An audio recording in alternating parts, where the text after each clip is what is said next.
and welcome to the Fantasy News Show from the Bottled Imp. My name is Ken Boyter and this is your weekly fix of fantasy news. On this week's show, we have the nominees for the 2015 Nebula Awards. They've been announced. A bronze statue for Sir Terry Pratchett is one step closer, and a comic book has sold for $454,000. Unfortunately, though, we do start with some sad news. American artist Christopher Rush has passed away.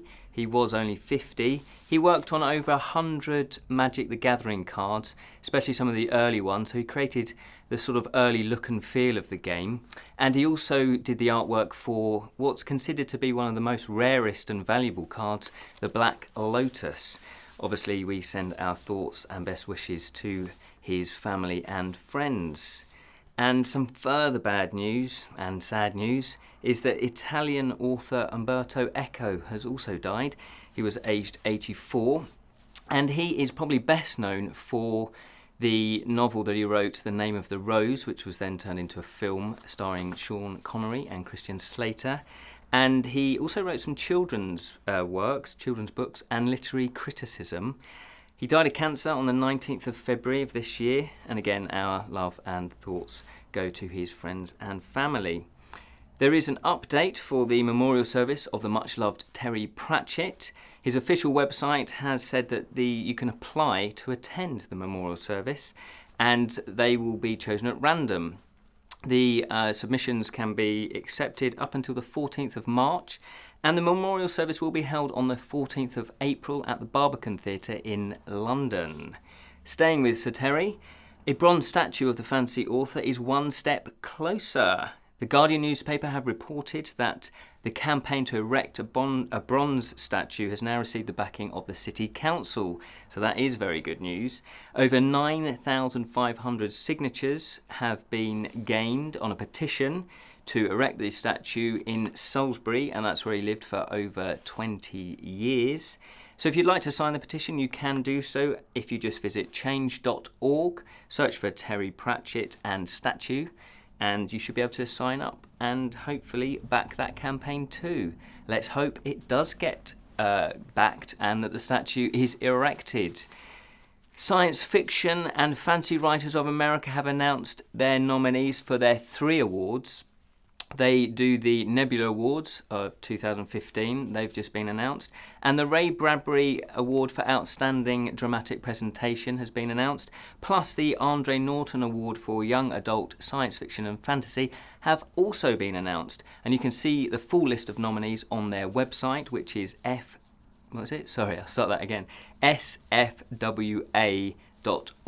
It's not catchy, but that's where you can find all the nominees. Good luck to all of those that have been nominated. And a fantasy comic book has sold at auction for $454,000. And in British pounds sterling, that's approximately £322,000. That's basically a house you can buy. It's the Amazing Fantasy Comic Book number 15. And it features the debut of Spider-Man, and that's why it sold for that amount, because it's Spider-Man's first adventure. It was first published in 1962, and this copy was graded near mint with a score of 9.4 on a scale of 1 to 10. I didn't know they did that. They grade comic books. That's fantastic news. The seller of the comic, Walter Kabowski of Long Island, New York, had bought the comic back in 1980 for $1,200. Wow, what an investment. I bet he's a bit pleased about that.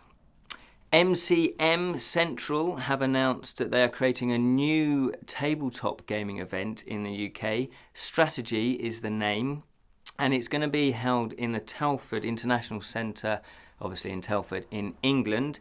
It runs from the 25th to the 28th of August, and you can submit your interest in the event by visiting their website, which is strategygamecon.com, and hopefully it will come up on the screen. You can win a Geeks and Gaming table. Oh yes, you can. If you visit the UK Games Expo at the NEC Birmingham on the Saturday, which is the 4th of June, you can then enter the free prize draw, and that will be held just before 5 p.m. on that day. The expo runs from the 3rd to the 5th of June, and you can visit their website, which is ukgamesexpo.co.uk. In the world of films now, let's have a look. The Witch from Universal Studios is due for release in the UK on the 11th of March. It's directed by Robert Eggers, who also wrote the script, and it marks his directorial debut. The story is set in the 1630s and follows a Puritan family encountering forces of evil in the woods beyond their New England farm. So I'm assuming there's going to be lots of witchcraft and black magic and all that sort of nasty type things. It does look pretty good. The trailer is online now. And it actually won the Directing Award in the US Dramatic category in the 2015 Sundance Film Festival. So, you know, it's got some good pedigree there. It does look good. As I say, the trailer is online. Check that out. Risen from Sony Pictures is released in the UK on the 18th of March.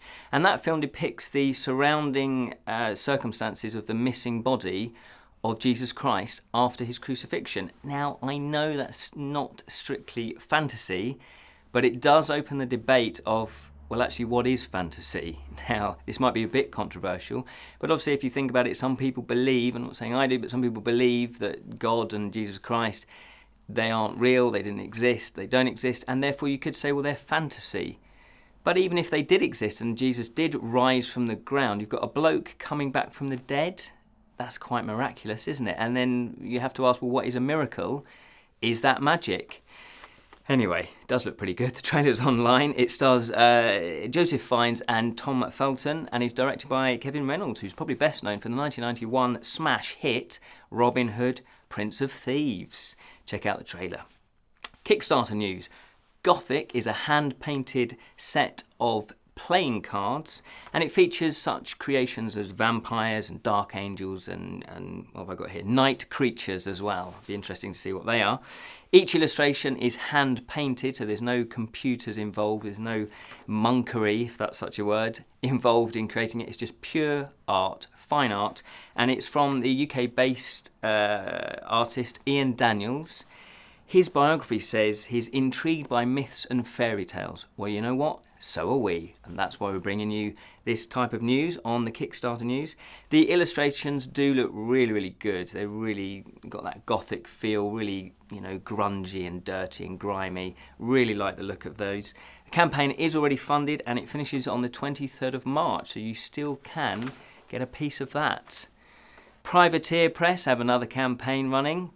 This time it's Widower's Wood, an Iron Kingdom adventure, and it's a dungeon-based game. It's designed by William Oz Schnoonover, if that's how you pronounce his name, and it seems to me that it's a lot like Descent 2.0, if you've ever played that. It's a character-driven campaign, and it's got 7 detailed scenarios. That's at the core game. It's 2 to 4 players, and apparently you each play a monster, because they say it takes a monster to catch a monster. And it does have little miniatures too, and that's always cool. So if you like painting miniatures, it's got that aspect of it as well. The smallest pledge does seem to be $100, which is approximately £70. Now, I don't know if that's too steep as a starting pledge, but hey, you can make that decision. That does get the core game plus all the stretch goals.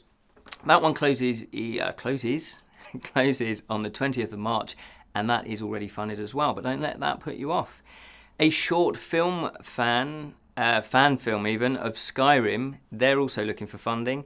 Skyrim The Aftermath Part 2 is a sequel to Skyrim The Aftermath, obviously.